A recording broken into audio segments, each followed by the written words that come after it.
the country was called the land of the South Slav, the land of the South Slavs. And they were right to call it Yugoslavia, because South Slavs is too much of a tongue twister. But this kingdom didn't last very long, because in 1941, Hungary, Germany and Italy came to visit for a world war. And while Yugoslavia's army surrendered, its people did not. Instead, Yugoslavia organized the largest resistance of all the occupying nations in Europe. By 1945, the people of Yugoslavia managed to completely kick out the Axis forces from their soil, with only minor support from the Allied countries at the very end of the war. Because Yugoslavia was a strong independent country who needed no foreign liberation. The faction which liberated the country was communist. So after taking control over the government, they turned Yugoslavia into a socialist nation and called itself the Socialist Federal Republic of Yugoslavia. They also gave their old flag a 1-star review and made that their new flag. The new nation was founded on 4 basic concepts. Firstly, it recognized various ethnicities within the country as equals through the idea that they all helped to liberate the country from foreign occupation. The second was that the nation's economy would be managed through socialism. And thirdly, that the country was governed as a federation of 6 equal republics with a large degree of autonomy. These republics were Slovenia, Bosnia-Herzegovina, Serbia, Montenegro, Macedonia, and Croatia. Additionally, the regions of Vojvodina and Kosovo were granted autonomy while still being part of the Republic of Serbia.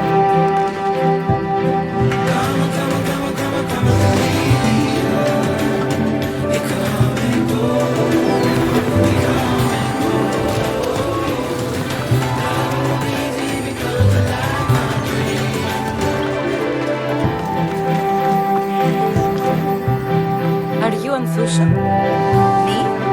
Anthusa? Warning, you could soon lose your job because of what's happening inside this building. Hi, I'm Eric Fry. I've spent the last 30 years working in Silicon Valley and Wall Street as a broker, entrepreneur, analyst, and hedge fund manager. So this is not the first time I've played public figure. For example, back in the year 2000, I warned everyone the dot-com bubble was about to burst. Those who listened to me avoided the bloodbath when the NASDAQ plunged 75%. I made a similar call in 2005 when I noticed another bubble, this time in the housing market. I even went on CNBC to get the information out to as many investors as possible. And by doing so, I saved thousands of Americans from financial ruin when the housing market completely collapsed 2 years later. More recently, in 2021, I predicted the crash in tech stocks and advised many of my readers to jump on the infamous ARK Innovation ETF. Soon after that, tech stocks crashed, and that ETF dropped about 70%. In all, I've helped to alert investors ahead of crashes for 73 different stocks. Now, I'm telling you all this because I want you to take my warning seriously. This time, we're not just dealing with another bubble or a potential stock market crash. No, it's much bigger than that. Because what's happening here in San Francisco will exponentially increase the wealth gap in America. And if you end up on the wrong side of this economic shift, you could fall behind and never be able to recover. But if you take the 3 steps I'm going to cover here today, you can end up on the winning side of this $15.7 trillion revolution. But you need to act fast. Because as the website Digital Trend says, this disturbing new trend has been moving at an unbelievable speed in recent years. And it is also these 3 foundations which would cause the eventual breakup of Yugoslavia. Because the fall of nations rarely has a single cause. Rather, it's a combination of various issues which, together, cause the collapse of nations. And Yugoslavia is no different in this regard. So first, let's talk about the Yugoslav political system. Being a communist country, Yugoslavia was a close friend of the Soviet Union, and the Yugoslav governments controlled many aspects of the nation. But in 1948, the country politically distanced itself from the Soviet Union after the leaders of the 2 countries disagreed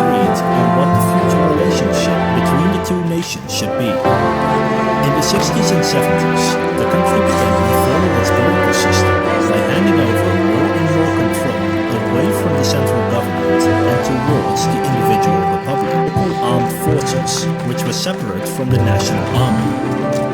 There was one thing which barely changed during this time: the presidency. After World War II, a man named Joseph Broz Tito became president of Yugoslavia and retained the position until his death. He personally controlled a large part of the national government and was an important force in keeping the nation stable. But there is a problem with relying on a single person to run essential aspects of your government, rather than relying on an institution. If a king dies, a president loses an election, or a prime minister falls ill, then the position will be filled by somebody else, while the institution of monarch, president, or prime minister remains. In Yugoslavia, the country relied on a single person, Joseph Tito, until he died in 1980, and there was nobody to replace him as president. Instead, the presidency was transformed into a collective presidency. This meant that the 6 republics and 2 autonomous regions would each get 1/8 of the presidency and would need to make decisions via a majority. So while before the country relied on a single person to make certain important decisions, it now relied on 8 different groups of people ruling 8 different regions of the country to make collective decisions. And these 8 different regions each had a different vision for the future of Yugoslavia and their place within it. Serbia wanted a stronger federal government, in which they would likely have gotten a disproportionate amount of control. Kosovo wanted more autonomy for itself, such as becoming a 7th republic in Yugoslavia. Slovenia was the most liberal republic and wanted a more liberal Yugoslavia. Slovenia and Croatia were the richest regions of the country and wanted more control over their own economic policies instead of sending money to poorer regions. Bosnia-Herzegovina wanted to become its own independent nation. With all these different political forces, each with different and often opposing political goals, the country became less and less manageable in the 1980s. The second major factor leading to the breakup of Yugoslavia was its economy. While in countries such as China and the Soviet Union, the leadership took decisions based on communist ideals. In Yugoslavia, the government tried a lot harder to implement policies which it believed would be an effective means of providing wealth to its own citizens, often disregarding. Hey, look, if you're discontent at your job, you can't go work out when you want to work out. Somebody And the USSR through industrialization. Yugoslavia never saw such types of destructive policies in its country, and its economy performed quite well.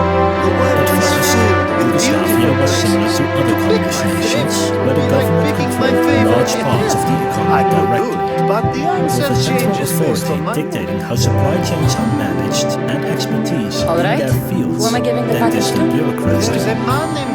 And so Yugoslavia reformed its economy over the coming decades, becoming the most reformed socialist economy in the world at the time. This reformed economy would eventually consist of 4 main aspects: market mechanisms, whereby prices are determined by supply and demand; decentralized decision-making, where businesses would be able to make their own decisions; social ownership, where employees of a business automatically owned a share of the business they worked at; and workers' self-management, where those employees who owned a share in a business were the ones making the decisions of that business, rather than shareholders who bought a part of a company without ever having to. In Yugoslavia, quite a bit of wealth equality. The average person in Slovenia was 8 times richer than the average person living in Kosovo. So while Slovenia was on par with countries such as Israel and Ireland, Kosovo was on par with third world countries such as Sudan or Papua New Guinea. This economic inequality caused quite a bit of strife. Richer regions such as Slovenia and Croatia argued that they had spent the last few decades building up a healthy economy, while poorer southern regions such as Kosovo, Bosnia-Herzegovina and Montenegro spent their money on inefficient business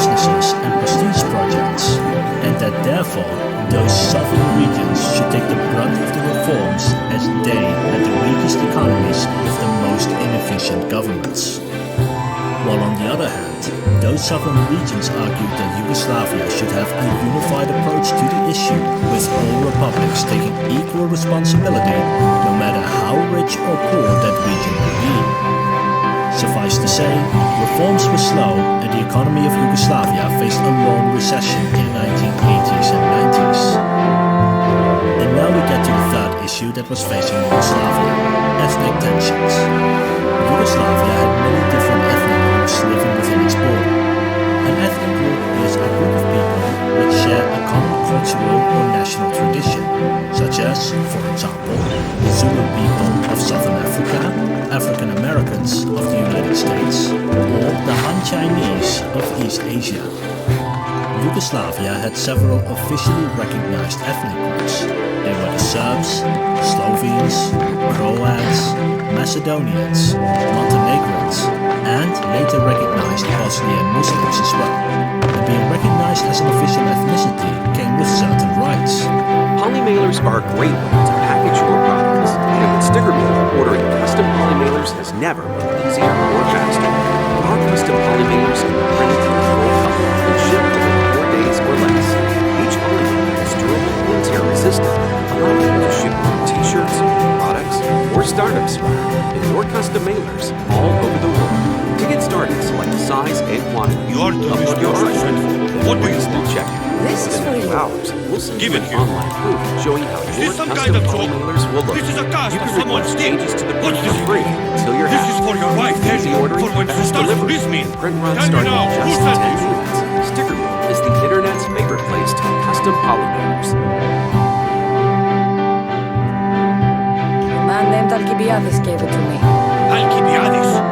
Just because Pericles Most was people killing have no and clue that his in friends 2023 important the people, best way to he thinks he can do whatever he wants. physical I won't let him get away with It's this. Amazon's other company, Odyssey. And the best part is, this is literally a done-for-you system. You're not buying any merchandise, you're not storing any merchandise, you're not shipping any merchandise, and you need zero tech skills to get started. I wish I could say I'm the genius who discovered this method, but I'm not. I learned everything from the Mickelson twins. I took their free training, the same free training that's linked below. All you need to do is click the link and it'll take you to a free workshop where you'll learn the same done-for-you four-step process that we're using. The reason people are having such amazing results so fast is because hardly anyone knows about this. Look, you can ignore this just because it's an ad, or you can click the link below and find out why this four-step process is working for so many people and why it can work for you. And just by clicking the link and watching the short training today, you're going to get 3 bonuses that have not been offered. Click the link I don't and I'll see you in the training. You did what? I specifically told you to say it was from the Others. Now I have to come up with another plan. It took me a long time to make that cast. Wait, so it was yours? Yes, that impressive specimen was mine. I really wish you had told You me. were allowed to openly express your religion. You would receive free education in the dominant language of your ethnicity, and they were given their own ethnic republic. When the borders of the Yugoslav republics and autonomous regions were drawn after World War II, they closely corresponded to where the different ethnicities lived. But this system failed over time because people tend to move around to other places, and by the 1980s, the ethnicities were a lot more spread out.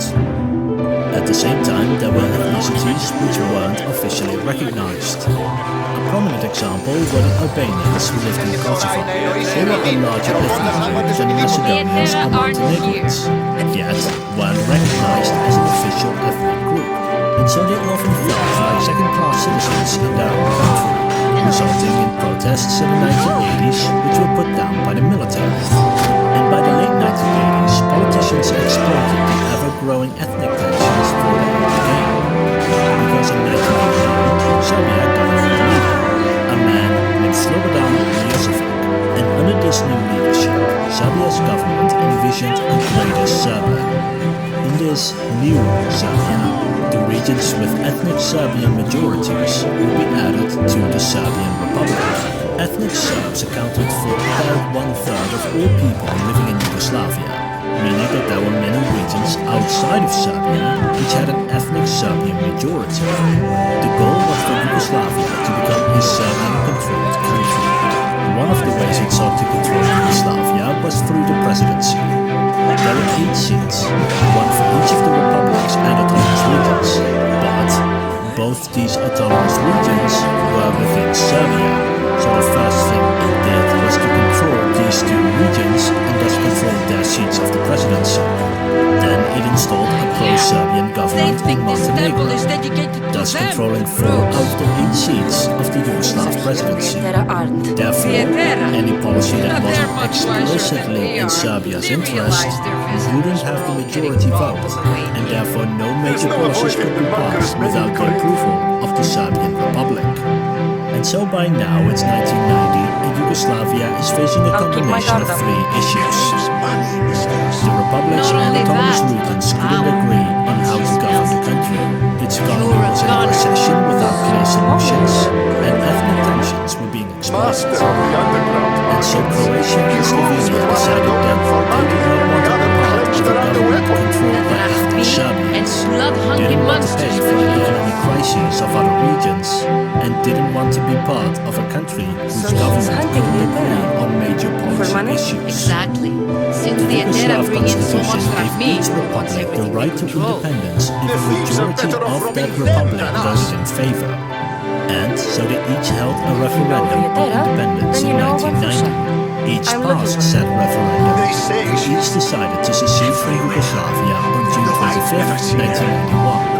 And so the people of Croatia and I've Slovenia seen them decided gather that by the spring Yugoslavia of Irene will without the be mountain. They divided. meet clients there and But then as keep them often happens elsewhere. when you break up with someone, they might not let you go so easily. And Yugoslavia was no different.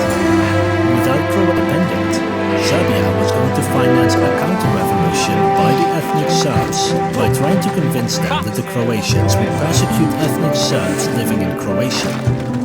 And so, immediately after declaring independence, Serbs started blockading roads and train tracks.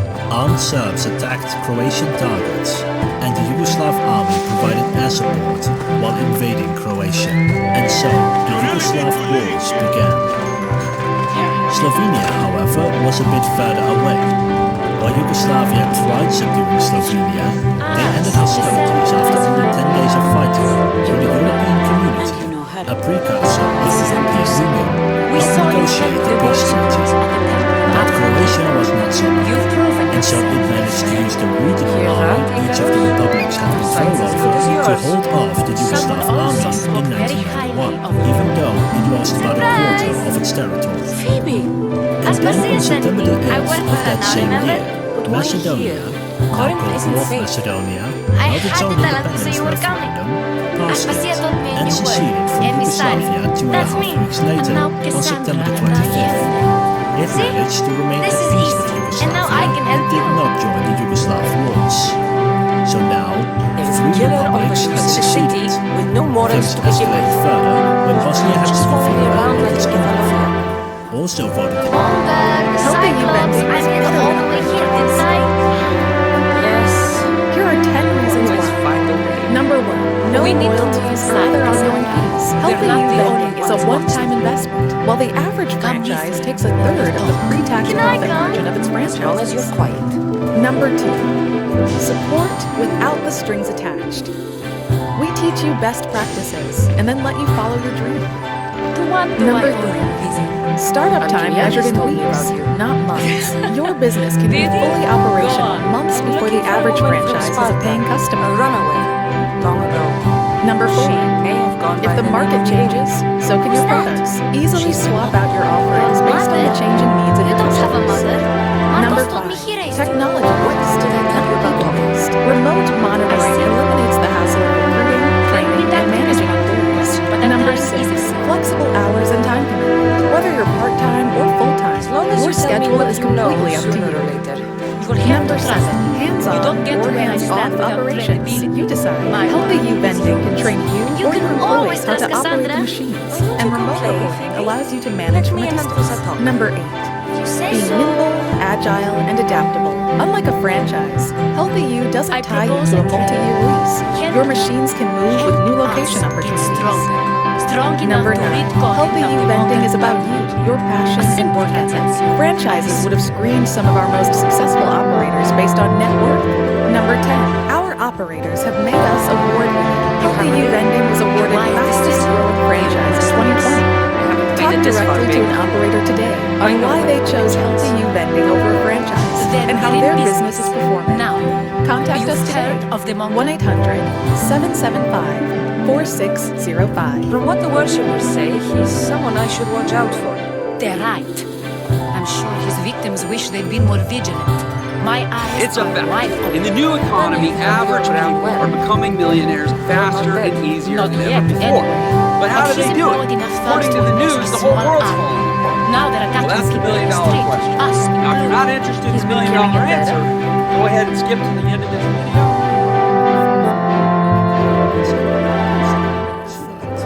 Killing. We're smarter than that, but action must be taken before it goes that far. I'm not the only one who knows. My girls, Damalis and Elena, are suffering too. I wouldn't doubt it. Work against their aggressions, and then it will be history. You'll find Damalis here in the spring, but Elena has gone to Bellerophon's garden. But from 1992 until 1995, Bosnia-Herzegovina What's wrong with Elena? She's looking for Cleo, another Itera, who's gone missing. I've been too distracted to help in the search.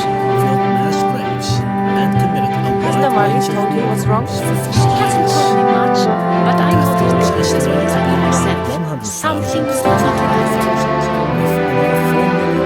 I'll see what I can do.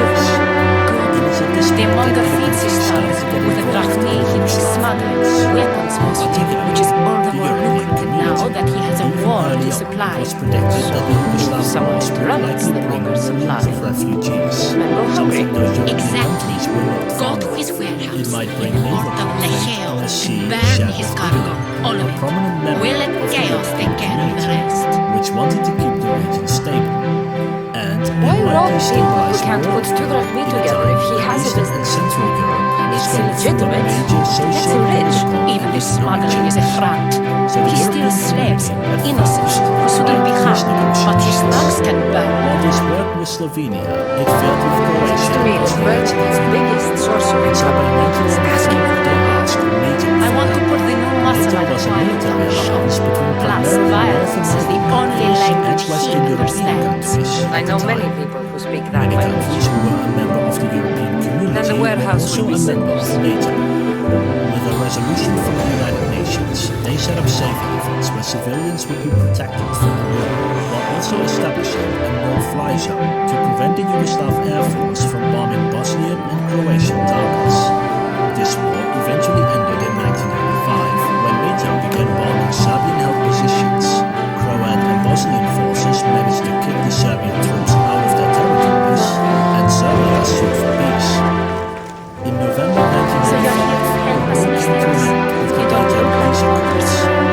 This peace agreement included more than 60,000 NATO troops in maintaining peace.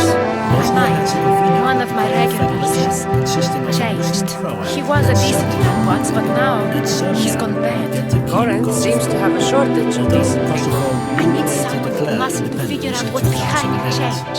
Why he's But different. the country still had it completely broken up. He's gotten you because Serbia scared. and Montenegro He asks me were still questions I don't know the united. answers But over to the about next our decade, drachmi, Serbia where we keep money, what our After the Rusa wars invests in, ended, as though we're decided in Athenian 2006 aristocrats. to hold a referendum on Montenegrin I'm independence. not naive. With I won't 55% expose of the the others votes in favor, so we can go Serbia after and them Montenegro next. officially became separate countries. Sounds like he needs in answers. 2006. And Was there he one final matter to address. obsessive, but never threatening? He didn't stand out in symposiums until he had his drachmi act for him. Something sure giving him courage now. To put various people on trial. I'll see what he has to say for himself. If he's not lurking around here, he'll be at his house. I want this to end today. International Tribunal for the Prosecution of Persons responsible for serious violations of international humanitarian law committed in the territory of the former Yugoslavia since 1991. Or simply, the International Criminal Tribunal of the former Yugoslavia. The people indicted ranged from presidents and prime ministers to common soldiers and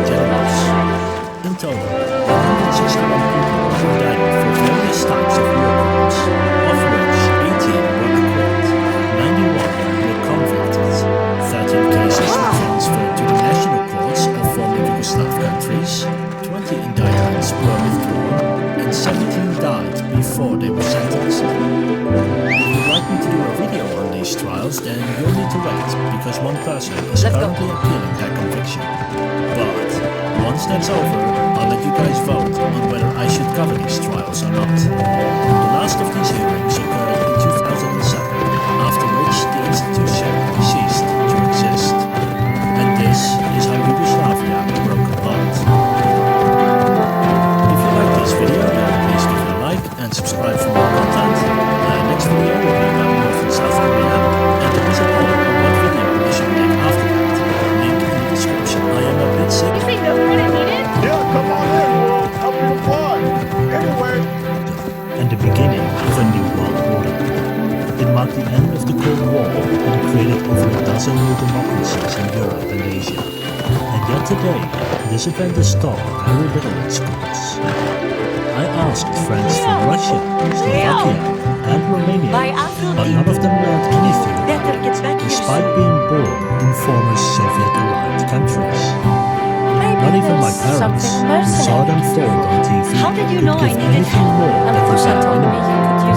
Well, Mom, today that's going to change. The collapse of the Soviet Union was large and complicated, involving dozens of different countries, regions, and peoples. Therefore, in this longer-than-usual video, I will cover the entire dissolution of the Soviet Union. I will cover the events and trends leading up to it. I will cover the revolutions in the Warsaw Pact countries, and I will analyze the actual dissolution of the Soviet Union. To explain why the Soviet Union collapsed, we first need to know about what the Soviet Union was. In its simplest form, the Soviet Union represented a dream of a communist utopia, where every person works towards the greater good. A dream in which people would live at an unprecedented level of prosperity, a dream of peace and freedom. But it never even came close to that dream. Measured against these lofty ideals the Soviet Union set for itself, it was an utter failure. It was an incredibly inefficient system smothered by a vast bureaucracy. A nation which budget 10 million of its own citizens in its name, and created one of the most repressive and ruthless police states the world had ever seen. It started in 1917 in the Russian Empire. Tsar Nicholas II was overthrown in the Russian Revolution by a group known as the Bolsheviks. The Bolsheviks were far-left revolutionaries. They were willing to try out a new ideology, an ideology called Marxism. This ideology is based on removing the class system Until the by moment. controlling the wealth of a nation collectively, where society as a whole controls the means of production, thus removing the lower, middle, and the upper classes in society. And this new Marxist country was officially founded in 1922, but rather than turn towards the communist dream, it instead turned towards dictatorship. Under the rule of Vladimir Lenin and Joseph Stalin, the Soviet Union was slowly turned into a ruthless police state, where anyone even suspected of dislodge would be sent to forced labor camps, as well as rendered people, regardless of their ability. The leaders who would reign over the Soviet Union during its collapse were also the ones who grew up in Stalin's Soviet Union and experienced the cruelty of the regime firsthand. In the 1940s, the Soviet Union found itself at war with Germany. Last time I showed this map, Get in position to sail! that I had their country among the Axis powers, so to avoid any controversy this time, I'll just remove Finland. During this war, the Soviet Union conquered much of Eastern Europe. Some parts it annexed for itself. Other parts, the leadership became averse to change. Some of the freedoms were reversed. This meant that while the lives of people in capitalist societies were improving, such as Japan, West Germany, and the United States, the lives of the people in the Soviet Union and its allies remained at a similar level as the 1960s. And in this moment of stagnation, in 1985, a new leader was elected to lead the Soviet Union. His name is Mikhail Gorbachev. He was from a new generation of Soviet leaders, being the first and last Soviet leader to be born in the Soviet Union. And by the time he took office, it was clear that the Soviet Union had become stagnant for far too long. Something needed to change, or else the entire system was slowly collapse. The first thing was its economy. The USSR's economy was a so-called command economy. In this system, many economic activities were planned centrally by the government, and the government prioritized the creation of machineries for large projects, while giving consumer goods, innovativeness, and quality a much lower priority. At the same time, the Soviet Union was also incredibly inefficient. What would happen is that the government would set itself a goal and then throw as many resources as was needed at the issue until they had the desired result. This meant that if a system was inefficient, it would receive more resources from the government to get the desired results. So basically, the less efficient the system, the more resources would be spent on it. On top of this inefficiency, the government also spent a lot of money on weapons to compete with the United States for the prestige of being a superpower, and sent money to various Soviet allied states to promote their economies with the aim of showing the world how great communism is as an ideology. And this latter part cannot be ignored. The Soviet leadership took policy not out of a pragmatic point of view of what worked and what didn't, but instead created policy based on ideology, regardless of whether it worked or not. And this blatant disregard for reality caused the Soviet Union to implement policies which simply didn't work. As a result, the level of healthcare was increased, housing was shunned, and people's diets were far less varied. All the while espousing how much better the Soviet citizens were doing compared to the rest of the world. Your friend Irina hired me to save you from the event and bring you back. Irina? Yep, coming. I commissioned that ship to steal you away from Boy. You're escaping? From what? You have no idea what the Malkin does to Brand. The things I've seen, no one in Gordon is safe. Hello. Today we'll be making blackened fish with triple corn grits and raspberry Irina hot. thought you were I'm Chef Jeff, abducted. and you're watching Public Safety Who Coming Soon. cares about you? If she cared about me, she'd live with me. Even on Fusa can't keep us safe anymore. She clearly disagrees. Miss Dios, we were heading to Mykonos, which is safe.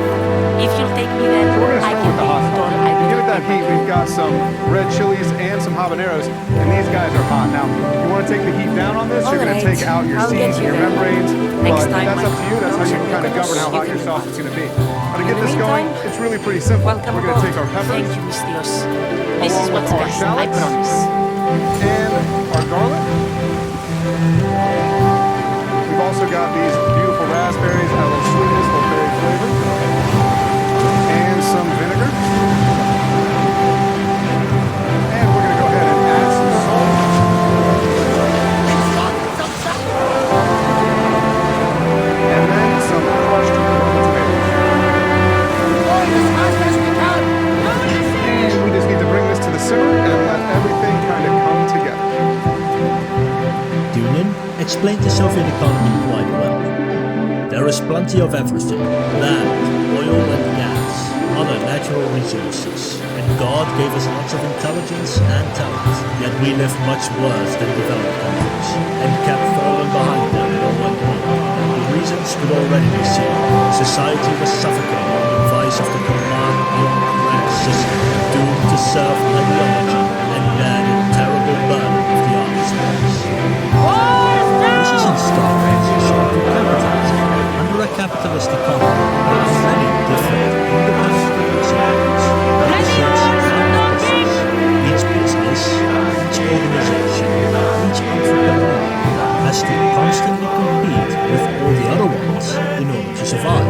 If a company falls too far behind their competitor, then they will eventually go bankrupt and thus remove the least efficient actor from the economy, as long as a healthy capitalist economy is maintained.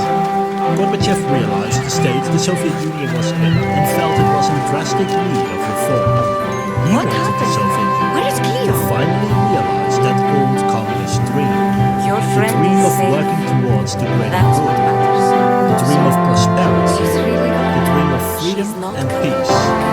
He felt that after Stalin, the Soviet Union should have given far more rights to the people and created a healthy communist system. Gorbachev wanted to end the secret police spying, feeling it was both immoral and a waste of resources. He wanted to give freedom of speech and freedom of the press, believing that criticizing the government would help the government to improve. And he wanted to end the tight grip on power at the top.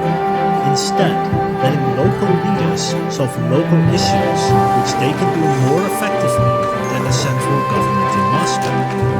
As Gorbachev's foreign minister said it best in 1984, everything is not. It has to be changed. But the new leadership did not believe that the communist system as a whole was a bad system. They thought that the system the Soviet Union used was a bastardization of communism, bloated bureaucracy unable to serve the people it governed, and therefore wanted a communist government not based on fear and suppression, but a communist government based on serving the people. What are you doing I am not ashamed to say that I am a communist. I adhere to the communist idea. But change isn't easy, and there are always those who oppose it. So the first thing Gorbachev did to make change was to remove many government department heads from their position and replace them with people more open to change. Many of those open to change were of the new generation, like Gorbachev, well-educated and were just as frustrated with the lack of reforms from the previous Soviet leaderships as he was. Some of those names you might even recognize, such as Boris Yeltsin, who would become the first president of the Russia we know today. One of the first things the new Soviet leadership did was to improve diplomatic relations with the rest of the world. That's something. This strategy had three goals in mind. First was to attract foreign investors. The Soviet Union had mostly been relying on its own resources, but as the Soviet economy lagged behind developed countries, they saw opening up as a great way to get foreign resources into the country, to grow the economy. Secondly, the USSR could openly trade with the rest of the world. They could export its own products and resources than the Western economies. At first, it only included minor changes, such as trying to bring foreign investments to the USSR. But by 1987, a policy was implemented to overhaul the entire Soviet economy. The plan was to transform the Union from a command economy to a mixed economy. What this meant was that rather than controlling all aspects of the economy from Moscow, some parts of the economy could be governed by local officials and by local businesses themselves. These changes included letting people own a portion of the businesses privately, instead of fully owned by the state. Businesses could set their own What that land will be used for, I don't know. They would still need to use What else do you have on me? government. Cough it They up. weren't allowed to produce more and sell those products for profit. These businesses were allowed to determine their own prices instead of mandating prices by the government. Businesses became self-finance, meaning that they had to pay their own wages, supplies, etc. The government was no longer going to prop up failing businesses, and businesses would be owned by the workers instead of the government, giving employees of a business a stake in the operation of said business. He knew that too. And lastly, That's why he's the making government this. was no longer going to regulate Tell them all detailed this, production I'll stop. plans for businesses. But I'm Instead, sorry. it would only set general guidelines and investment policies, and businesses were free to figure out the best way to run their production. But this was a mixed economy, not a fully capitalist economy. In the case of this new Soviet model, this meant that the so-called means of production, such as machinery, was still owned by the government. But the transition didn't go as smoothly as we thought. This is because the Soviet economy relied on the central government too much, and it would take time to transition to the mixed economy. During this transition, the economy would perform a lot of worse. But this transition wasn't expected to last long, It's and not that used people for would fire. notice the It's a improved weapon economic for conditions torture. in just a few I saw years. someone use it for But that kids. didn't happen. Someone And there are huge. many reasons why. Like The first is that the Soviet Just government like the didn't know how deeply mismanaged their economy actually was. What does the letter In say? fact, the State Planning Commission It says didn't he'll get have hurt if he keeps doing things how the wrong. economy I functions. thought as much. It And then turns there's out more. that by no There longer needs to be the money subsidizing to certain replace here in Korea. businesses, There's even directions. fewer products What do you were think it being is? offered to people, Don't as know. those businesses But I'll find now out. needed to Right rethink behind how you. they were going to Not keep this functioning. time. Go to the This Malis led to and wait for the shortages, guy. so the government had to ration resources, which You've meant done that enough there for were today. long queues It at could be stores dangerous. that are often I'll come find you popularized after. in relation to communist economies. Fine. The second reason I almost was that forgot. the government I got now this order earned from less from in his tax house. revenue as the economy was slumping, You're a while good thief. increasing spending on things and expansions. This caused the government to have a huge budget deficit, spending 12% more than they earned in taxes, resulting in a government that was nearly bankrupt. None of this would have been an issue if the USSR transitioned its economy faster. That way, it could have created a far more efficient economy that would have produced enough products and become highly competitive. That economy would then allow the government to earn more in taxes and thus allow the Soviet Union to spend more money on improving living standards. But this didn't happen. In his farewell address, Gorbachev explained that the old system collapsed before the new one had time to begin working. And aside from a shift in foreign policy and a shift in the economy, the Soviet Union also implemented a third large set of policies aimed at giving people more freedoms. This was called glasnost. This is a Russian word that means transparency.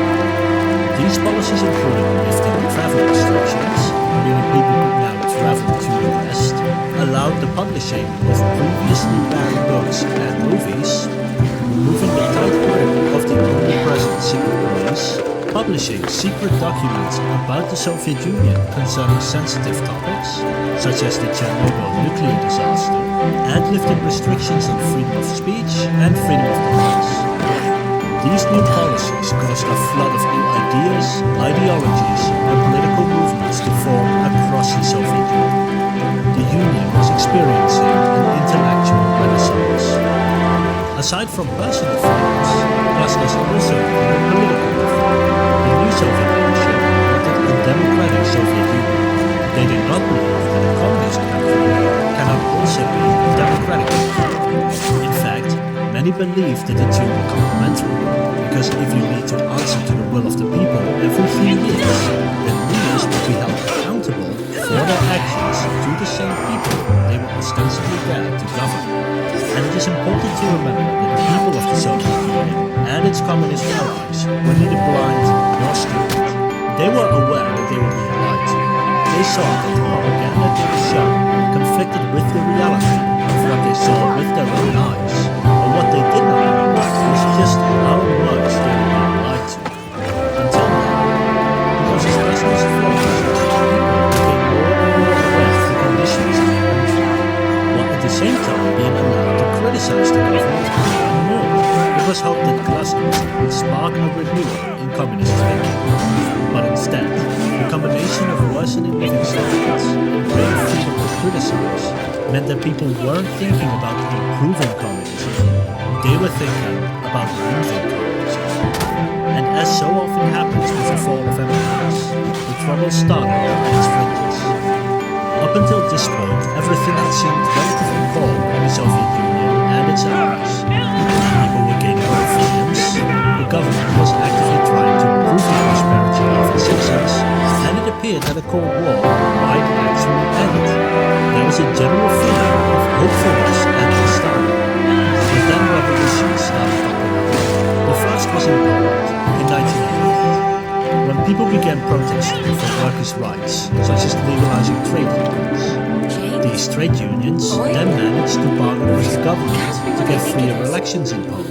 And as non-communist parties were now allowed to compete in elections, the trade unions formed their own party, competed, and won the election in August 1989. giving Poland its first non-communist government since World War II.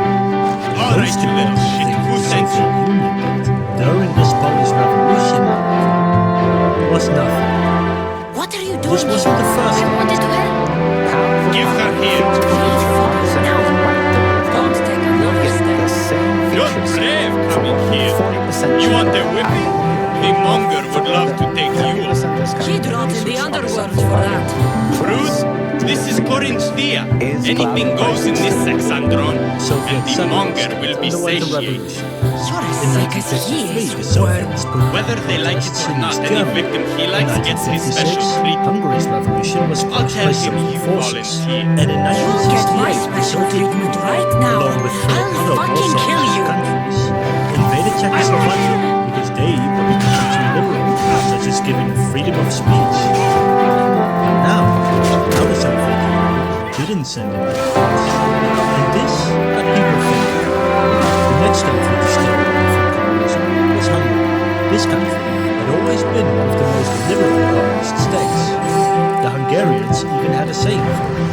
Hungary is the happiest barrack in the Eastern Bloc, which I'm told sounds even better than Hungarian. Mass demonstrations on March 15 of 1989 persuaded the Hungarian government to start negotiating with the new political parties that were forming in their country. These negotiations included an overhaul of the legal code, establishment of a constitutional court, and allowing free elections. Ironically, many of the people who are eroding Hungary's democracy at the moment were part of those negotiations. General elections were held on March 24th, 1990, with Soviet forces Cassandra, your little friend beat on June back. 19th. You made it. Just as with I'm Poland, fast. the I Soviet know all Union the did not shortcuts take now. any overt actions to stop Hungary. While in this process towards a freer society, the Hungarian It's all government right. removed You their had border good fence with intentions. Austria, I thought I opening could the sneak communist in, like Hungarian before. border I'm glad with the you did it. capitalist Austrian Especially with what I found thus there. creating an opening in happened the to Iron you? Curtain. I just For left the the first Mongol time in sex decades, people could now move relatively And free it's what you between the did. communist East No, and the it's true. capitalist West. Your client was being forced to Many take people it. who lived in East And we Germany found at the this. time took this opportunity and decided to cross the border to Austria and continue on to West Germany, where they were What treated does this as full mean? citizens. It means the Mongols East Germany, which had the official name of the German Democratic At least I know how to deal with him now that I know what he's found after. these recent events in Hungary He'll leave you very alone. troubling. He gave me his word. In the So, 1950s, we really can trust 3.5 him, can't we? million We're people not fled all to so West easily Germany. blackmailed. In response, the GDR built the Berlin Wall around West Berlin, which was controlled by West Germany. But with this opening, many people tried to use it to flee to the West. And so the GDR closed its borders with fellow communist countries, leading to nationwide protests. Unlike in Hungary and Poland, these protests